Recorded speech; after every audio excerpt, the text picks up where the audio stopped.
इस वक्त आप हमारे मॉनिटर स्क्रीन पर जिस महिला को देख रहे हैं, ये महिला किसी परिचय के मोहताज नहीं है। कभी सास भी, कभी बहू थी। जैसे सीरियल से अपनी पहचान बनाने वाली स्मृति ईरानी जब राजनीति में आई तो राजनीति में भी इनका एक अलग जलवा रहा।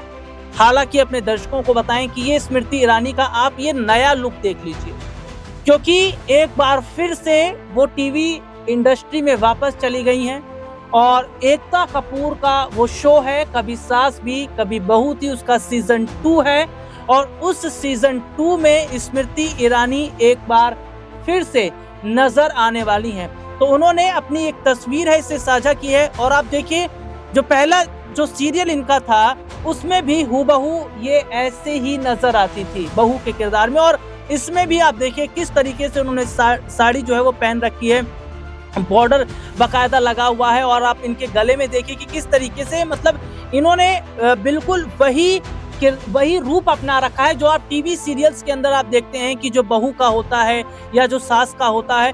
तो देखिए अपने दर्शकों को मैं ये जरा बता दूं कि स्मृति ईरानी ने वापस टीवी सीरियल में जाने का मन क्यों बनाया। और 2014 के वक्त की अगर मैं बात करूं तो एक फोन इनके पास आता है, वो फोन देश के प्रधानमंत्री नरेंद्र मोदी का होता है और वो ये कहते हैं कि स्मृति आपको मंत्री पद संभालना है और फौरन चले आइए। हालांकि उस दौरान स्मृति ईरानी जो इसका सीजन 2 है कभी सास भी कभी बहू थी, वो करने जा रही थी, सब कुछ रेडी था, लेकिन उन्होंने जब देखा कि मोदी जी का फोन आया है तो वो ना नहीं कर पाए।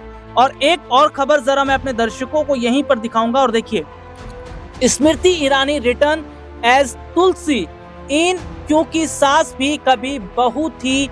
जी हाँ, क्योंकि सास भी कभी बहू थी रिबूट, तो तुलसी का किरदार वो निभाएंगी और बिल्कुल तुलसी का जो अवतार है वो इसमें देखिए आप इन्हें देखिए नजर भी आ रहा है। देखिए भारतीय जनता पार्टी के अंदर स्मृति ईरानी का राजनीतिक कद तब से घटता चला गया जब से अमेठी सीट स्मृति ईरानी हारी हैं। स्मृति ईरानी के अमेठी सीट हारने के बाद बीजेपी ने उन्हें साइडलाइन किया और जब स्मृति ईरानी को भी ये पता लगा कि बीजेपी में शायद अब उनके लिए कुछ रह नहीं गया है तो वापस उन्होंने टीवी सीरियल की दुनिया में जाना ठीक समझा। अब ये भी बात चल रही है कि क्या अब वो कभी बीजेपी के साथ नहीं आएंगी या कभी राजनीति में नहीं आएंगी, लेकिन एक रिपोर्ट अपने दर्शकों को मैं दिखाऊंगा स्मृति ईरानी से जुड़ी कि कोई मामूली औरत नहीं है, करोड़ों की संपत्ति की मालकिन है स्मृति ईरानी और राजनीति में आने से पहले उनका एक अलग ही दबदबा था। और ये भी आप सभी जानते होंगे कि उन्होंने अपनी जो सहेली थी उसके पति से उन्होंने शादी की थी, जुबीन ईरानी से। तो एक रिपोर्ट अपने दर्शकों को बताते हैं करोड़ों की संपत्ति की मालकिन स्मृति ईरानी के बारे में। ये देखिए टीवी सीरियल के उलट राजनीति में अपनी पहचान बनाने वाली स्मृति ईरानी की अगर संपत्ति की बात करें तो चुनावी हलफनामे में जो जानकारी उन्होंने दी है वो बताती है कि कैसे स्मृति ईरानी की संपत्ति लगातार बढ़ती चली गई। जी हां, अपने दर्शकों को बताएं लोकसभा चुनाव 2019 के दौरान स्मृति ईरानी के पूरे परिवार की कुल संपत्ति करीब 11 करोड़ रुपए थी, जो बढ़कर 17 करोड़ रुपए से ज़्यादा हो गई। यानी कि पिछले कुछ वक्त में स्मृति ईरानी के परिवार की संपत्ति में करीब 6 करोड़ रुपए का इजाफा हुआ। चुनावी हलफनामे के मुताबिक स्मृति ईरानी के पास 8 करोड़ 75 लाख 24 हजार रुपए की संपत्ति है, जबकि उनके पति जुबीन ईरानी के पास कुल 8 करोड़ 81 लाख 77 हजार रुपए की संपत्ति है। नामांकन पत्र के दौरान दिए गए एफिडेविट में स्मृति ईरानी ने दिल्ली की बजाय अमेठी के मैदान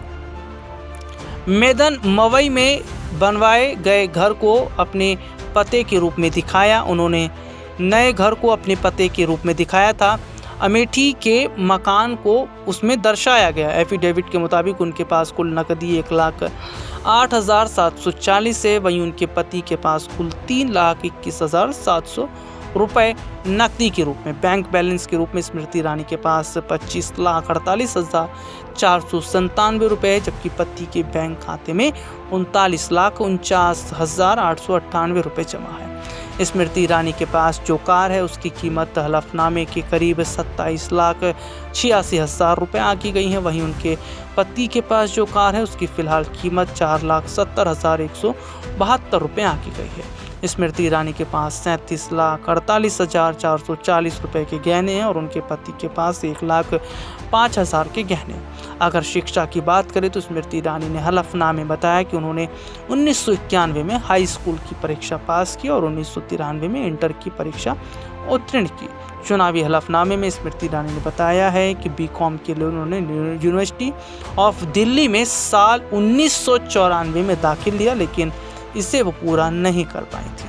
ये रिपोर्ट आपने देखी जिसमें विस्तार से हमने अपने दर्शकों को दिखाया। हालांकि अब ये सवाल वाकई बन गया है कि क्या कभी अब राजनीति में नहीं आएंगी स्मृति ईरानी, और जिस तरीके से उन्होंने टीवी इंडस्ट्री में कदम उन्होंने रखा है। हालांकि खबर है कि ये शो 4-5 साल तक चल सकता है। इसके अलावा माना जा रहा है कि स्मृति आगे भी टीवी इंडस्ट्री में काम करती नजर आएंगे। तो क्या बीजेपी ने जिस तरीके से उन्हें साइडलाइन किया उसके बाद स्मृति समझ गई कि बीजेपी में कोई जगह नहीं रह गई है, और इसलिए क्या उन्होंने ये बड़ा कदम उठाया।